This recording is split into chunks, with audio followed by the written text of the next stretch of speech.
Bonjour. Bonjour. Bon, aujourd'hui, je voudrais parler du caractère en général. En général, d'accord. Ouais, le caractère d'une personne. On dit de quelqu'un qu'il a bon caractère, mauvais caractère, ou alors qu'il a du caractère, tu vois? Oui, oui. Mais on y voit toujours là-dedans des traits spécifiques qui sont liés à la personnalité de l'individu. Alors, je connaissais quelqu'un qui avait un caractère infernal, tu vois, si bien qu'à la fin de sa vie, il s'est retrouvé complètement seul, abandonné de tous, même de sa famille. Et pourtant, c'était quelqu'un qui avait le cœur sur la main. J'ai vraiment vu à ce moment-là à quel point le fond pouvait être supplanté par la forme. Ouais. Alors, ça peut paraître paradoxal parce que quand on sait que la forme, c'est tout l'aspect extérieur des choses, tu vois, l'enveloppe, et que le fond, c'est le cœur même de toute chose. Alors, on se demande comment ça se fait que le superficiel supplante ce qu'il y a en profondeur, quoi, finalement. Ouais. Bon. Ça reste relatif comme explication, tout ça, parce que comment l'écorce, c'est l'habit, tu veux dire la forme, c'est la forme extérieure, c'est l'habit qui recouvre le personnage un peu. Mais en principe, il est le reflet exact de ce qui est le plus profond. C'est comme une religion. Ce que l'on en voit avec tout ce que ça comporte sur le plan extérieur, c'est l'habit qui recouvre une connaissance sacrée. D'accord. Mais cet habit, il est en conformité avec cette connaissance-là. De dire que quelqu'un a le cœur sous la main, mais qu'en même temps, si elle a, c'est des mots, c'est assez... c'est un peu le cœur sous la main, mais le poignet coupé à l'épaule, tu vois ce que je veux dire. On entend souvent ça, il a un bon fond, mais ça signifie quoi? S'il a un bon fond, je vois pas pourquoi est-ce que l'extérieur devrait être absolument caribossu. Je vois pas pourquoi, ça n'a pas de sens, tout ça. Tout simplement parce que le caractère, c'est peut-être lié à tout comment dire, quelqu'un de caractériel, c'est quelqu'un qui n'arrive pas à gérer sa manière de réagir face à des situations. Mais alors c'est donc une maladie. Hein? Alors à partir de là, c'est une maladie. Ah, mais je dis pas une question de caractère, absolument, dans le sens de quelqu'un. Qu'est-ce qui caractérise un personnage, une personnalité ou une autre? C'est à un moment donné, il y a une déficience, et puis évidemment, ça se manifeste. C'est cette déficience qui se manifeste avec le caractère du personnage qui est plus ou moins violent, plus ou moins doux. Ça correspond à des natures, à l'animalité humaine. Et puis il y a d'autres choses, c'est tout un contexte. Ah ben je dis pas le contraire, mais est-ce que c'est vraiment l'un et l'autre sont vraiment en corrélation? L'un et l'autre, c'est-à-dire l'un et l'autre. Le fond et la forme, quoi. Ah, bien sûr, ça peut pas être séparé. Comment? C'est pas possible. Alors, déjà la forme humaine en elle-même. La forme physique humaine, elle symbolise l'homme universel, c'est-à-dire qu'elle est en conformité avec une architecture universelle. Alors, j'ai envie de poser la question, pour quelqu'un, par exemple un alcoolique qui, dans ces moments d'exaltation, devient un tout autre personnage, tu vois, qui a une espèce de dédoublement de personnalité à ce moment-là. Entre le personnage à jeun et le personnage sous l'effet de l'alcool. Quand est-ce qu'il est réellement lui-même? Quand il boit ou quand il est à jeun? Écoute, à un moment donné, ça dépend ce qu'on entend par lui-même. Tu vois, parce que à un moment donné, il y a des alcooliques violents, des alcooliques moins violents. Donc il y a encore ça qui vient se greffer. Mais en fait, quand c'est qu'il est lui-même, il est lui-même tout le temps, mais il est malade. Attends, on peut être soi-même et être malade. Puis voilà, qu'est-ce que tu veux faire? Parce que dans ces cas-là, on pourrait dire que le produit désinhibe. Mais ça désinhibe quoi? ce que la personne est vraiment et ce qui apparaît donc en surface et qui était caché en profondeur, ou met à jour quelque chose qui n'est pas du tout lui et qui... Bon, là, on est dans le psy, puis là, il n'y a plus rien à chercher. Parce qu'on n'en sort plus, là, on finit plus, ça devient n'importe quoi. Là, en l'occurrence, ce qu'il y a, c'est qu'il y a une privation de la liberté. Le bonhomme s'enferme lui-même dans quelque chose d'arbitraire. Donc, à partir de là, parce qu'on est libre, en fait, on pourrait dire qu'on est libre de choisir l'absurdité. Mais par contre, où on n'est pas libre, c'est dans le fait de choisir l'absurdité. Tu vois, on est libre de choisir l'absurdité, mais on n'est pas libre parce que l'on choisit l'absurdité, justement. Tu vois? Tu veux dire que le fait de choisir l'absurdité nous rend dépendants? Et puis, c'est déjà une dépendance. Oui, tout à fait. C'est là que tu disais, il faut dompter son bourricot. Ah, mais le bourricot, c'est celui qui nous empêche de nous élever, toujours, c'est sûr. C'est les passions, c'est tous les désirs, les envies, les aversions, enfin, tout ce qui fait l'homme quand il est dénué de ses états supérieurs. C'est le bourricot. Ouais. Avec son caractère de bourricot et qui peut être plus ou moins doux. Mais pourquoi le sang est si pourri? J'ai aucune idée. C'est les heures où ça va pas, c'est tout. Donc il faut savoir dompter son bourricot. Alors comment tu définirais le bourricot? Bon, le bourricot, je t'ai dit, je viens de dire, hein, c'est l'individu avec tout ce qui ça comporte. C'est l'animalité humaine. À un moment donné, l'homme, quand on parle de l'homme sur le plan traditionnel, l'homme universel, c'est les états supérieurs de l'homme. Donc c'est ce qui est supra-humain, on peut dire. Oui. Voilà. Oui, autrement, le corps, le psychique, le caractère, enfin tout ce que tu veux, fait partie du bourricot. Et c'est lui qui nous empêche de tourner en rond toujours, c'est comme d'habitude, hein. Il est là pour vouloir satisfaire aux différentes envies, aux différentes aversions, aux différents désirs, aux différents trucs, quoi. Donc il y a des gens qui suivent leur bourricot intérieur. Il y a tout le monde qui suit son bourricot intérieur. Oui, justement. Il n'y a pas des gens, tu vois. C'est très rare, exceptionnel que quelqu'un réussisse à dompter son bourricot. C'est pas évident, disons. Donc c'est pas pour rien que le prophète, qui était quand même un exemple de bon caractère, évidemment, il est représentatif extérieurement de ce qu'il est véritablement. Puis voilà, il peut pas être autrement. Et donc lui parlait souvent de ce caractère qui devait être bon chez l'homme, tu vois. Ben oui, c'est ça. Alors quelqu'un qui a mauvais caractère, et c'est pas il a bon fond mais il a mauvais caractère. Ça c'est pour les psys.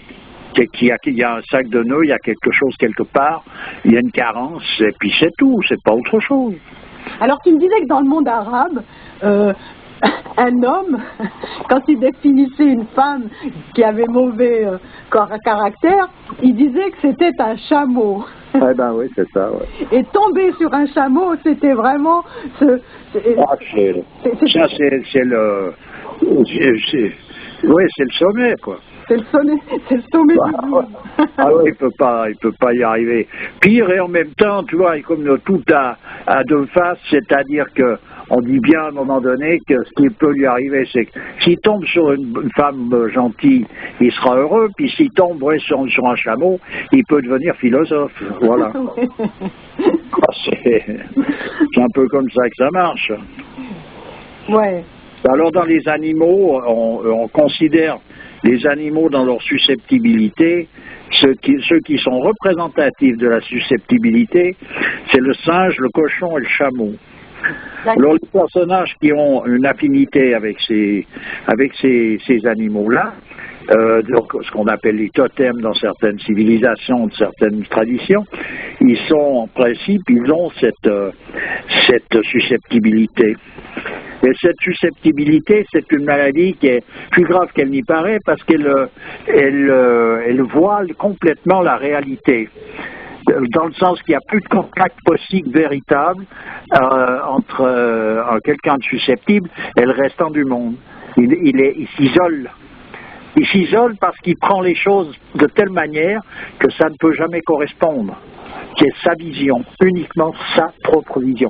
Et tout lui donne raison à un moment donné, bien sûr. Mais je veux dire, c'est sa propre vision, ce qui veut dire que le vis-à-vis, lui, qu'est-ce qu'il en sait? Il ne sait pas ce que ça veut dire. Ou alors il est aussi susceptible, et puis ça part, donc c'est des concours de susceptibilité, mais c'est ça, parce que le personnage, il interprète les choses d'une manière. Il ne s'occupe pas de lui, de savoir comment il doit se comporter, il s'occupe de savoir qu'est-ce que les autres vont penser de son propre comportement, et il veut faire tout pour éviter qu'il y ait quelque chose qui puisse le déranger. Donc il se plante inévitablement. Tout à fait. Alors est-ce que c'est pas la susceptibilité, c'est pas mu par un sentiment, par un sentiment d'infériorité, une espèce de complexe? Non, ça va pour les psys, mais c'est... Écoute, dans le pays d'où je viens, je me souviens très bien de gens qui vraiment, qui supportaient pas la moindre plaisanterie, qui se sentaient tout de suite agressés ou tu vois, et qui prenaient très très mal la plaisanterie, tu vois, c'est une limitation quand même. Ben oui, mais ils sont nés comme ça, c'est pas... Parce que tu vas me dire un complexe, il pourrait provenir d'un conditionnement qui fait que on t'a rabâché, je sais pas quoi, ici et là. Là, en l'occurrence, ils sont nés, un bonhomme qui sait voir, qui sait lire, le bébé qui est dans son berceau, tu vois qu'il est susceptible. C'est tout, ça se voit, c'est inscrit sur lui qu'il aura ça qui va, à un moment donné, tout d'un coup, se manifester avec une certaine vigueur, et puis voilà, parce que c'est inscrit sur lui. Alors, comment tu définirais, puisque moi j'ai une définition psy un petit peu de la susceptibilité, comment tu la définis, toi? C'est quelqu'un qui ne vit pas par rapport à... Il vit par rapport à sa susceptibilité et non pas par rapport à des données qui ont une autre dimension. Donc il fait tout en rapport à ça. Il fait attention à ce qu'il dit et ce qu'il fait de manière à ce que les gens pensent que de lui ceci, cela, etc. Donc il est totalement enchaîné par sa susceptibilité. Il ne peut pas vivre véritablement autre chose. Est-ce que c'est irrémédiable? Il n'y a rien d'irrémédiable puisqu'il n'y a pas d'absolu, sinon l'absolu. Mais je veux dire, c'est pas quelque chose de facile à gérer, et surtout pas dans une société comme la nôtre, où de toute façon, il n'y a pas de solution. Alors, dans une société traditionnelle, il y a une solution qu'à un moment donné, toutes ces choses-là rentrent dans un contexte bien précis, et qu'à un moment donné, on passe par-dessus tout ça d'une certaine manière. Voilà. Alors le contraire de la susceptibilité, c'est quoi? Que les choses glissent sur nous Quelqu'un qui n'est pas susceptible, dans le principe, il est beaucoup plus près de l'objectivité des choses. Il voit les choses pour ce qu'elles sont. Tandis qu'un susceptible ne peut jamais les voir pour ce qu'elles sont. D'accord. Voilà. Donc il a véritablement des lunettes déformantes. Ah, c'est total. Mais pour lui, il est sûr. Et puis tu peux pas lui faire des morts, non? Sauf dans de rares cas où quelqu'un suit une voie qui fait qu'à un moment donné, il va lui être offert de pouvoir se voir lui-même, mais encore faut-il qu'il se donne la peine de bien vouloir ouvrir les yeux, quoi. Le pas vers la paranoïa, là? Oh, mais la paranoïa, c'est autre chose. La paranoïa n'a pas à voir nécessairement avec le caractère, avec la susceptibilité, oui. Les gens qui sont susceptibles, ils ont ça le caractère. C'est ça le sale caractère, le mauvais caractère, c'est toujours des gens susceptibles. Oui. Ça ne peut pas être autrement. Quand on parle du chameau, ils savent ce qu'ils disent là, chez les Arabes. Ils savent très bien qu'un chameau a mauvais caractère, en fait. Oui. Et j'ai envie de dire que, tu vois, il y a beaucoup dans les jeunes actuels de gens susceptibles, tu vois. Le moindre tu peux leur dire bonjour, ils disent quoi qu'est-ce que t'as? Tu vois. Ouais, c'est ça. Qu'est-ce que tu me veux, toi? Tu vois, ils prennent le côté négatif du truc, alors que... C'est la maladie du susceptible. Et puis, ils se repèrent entre eux, ils se voient, enfin bref. C'est tout un monde, hein, qu'est-ce que tu veux faire? Mais c'est pour ça que je pensais qu'il y avait un lien entre susceptibilité et paranoïa, tu vois, parce qu'à un moment donné, tu as l'impression que tout est contre toi. Ça dépend comment c'est vu, mais la parano, c'est quelque chose, c'est une affabulation qui se fait par rapport à tu vois, c'est une maladie. Tu sais, actuellement, c'est difficile de trouver... Tu avais une très bonne définition de la paranoïa, je m'en souviens plus, tu te rappelles? Oui, c'est le délire cohérent. Voilà, le délire cohérent. Voilà, c'est ça, mais c'est la définition médicale même de la parano. Ah d'accord, oui. Mais actuellement, bon, on pourrait dire que le 100% de la population est parano, sauf exception, mais les exceptions sont là pour confirmer la règle. Et il y a même je crois un acupuncteur qui avait fait ses études en Chine et qui avait, on lui avait dit que l'Occident n'était plus soignable parce qu'ils étaient tous devenus parano. Oui, c'est Georges Soulier de Morand. Voilà. C'est celui qui a apporté l'acupuncture en Europe. Voilà. Et effectivement, en principe, dans les sociétés traditionnelles en Chine, par exemple, concernant l'acupuncture, ils ne soignaient pas les paranos parce que pour eux, c'était pas possible. Alors, comment se fait-il que la parano soit une barrière, comme on peut appeler dans l'homéopathie, c'est une barrière pour traiter quelqu'un? Parce que c'est un vrai barrage. Ouais, c'est un barrage. C'est un vrai barrage, c'est un délire. Donc c'est un délire qui apparaît constamment dans tous les sens.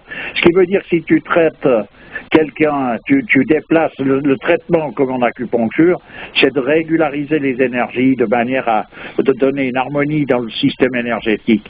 Mais par une autre façon, avec cette harmonie, qu'est-ce qu'il en fait, lui? Ouais.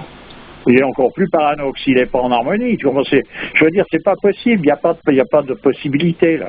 Soulier de Morand, quand il est rentré en France, je crois, je sais plus, mais je dirais, je ne suis pas sûr des dates, mais je crois que c'est dans les années 30 ou quelque chose comme ça.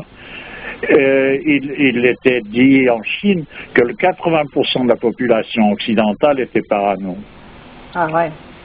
À l'époque. Tu regarderas la date parce que je ne sais plus en réalité, je ne me rappelle plus de quelle époque. Et comme ça s'est aggravé Oui, à l'époque, je parle d'à l'époque, donc depuis actuellement, tu vois, puis même chez eux d'ailleurs, ils sont pas, c'est fini, ils sont plus à l'abri de rien. Ben oui, ça je veux dire, ils ont bien chuté. Hein. Moi j'ai vu un reportage sur la Chine.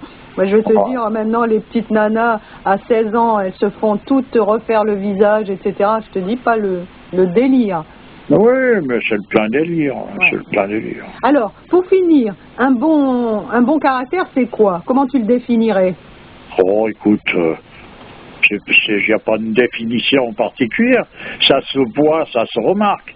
Un bon caractère ou un mauvais caractère, ça se remarque spontanément, même pour quelqu'un qui a le caractère qu'il a, on voit bien un peu où il y a de la lumière et où il y a de l'obscurité quand même, tu vois. C'est-à-dire toujours être plaisant pour l'autre?